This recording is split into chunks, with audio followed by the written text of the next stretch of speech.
كل يوم بتفتح الموبايل وبتشوف ناس بتنجح، ناس بتسافر، ناس بتكسب، وبتفضل تسأل نفسك أنا ليه لسه كده؟ بس اللي ما تعرفوش إنك بتقارن حياتك بلقطة من حياة حد تاني. هو بيوريك النور بس عمره ما وراك الضلمة اللي عدى بيها.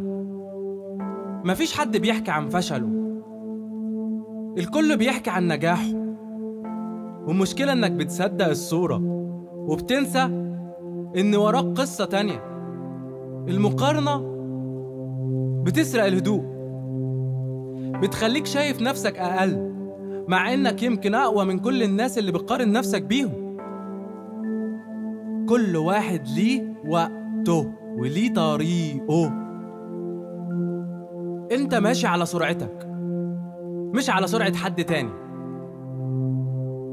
فبطل تبص حواليك وابدأ تبص للي جواك، ودي لحظة إدراكك. لما فهمت إنك انت مش متأخر، انت بس ماشي في طريق مختلف.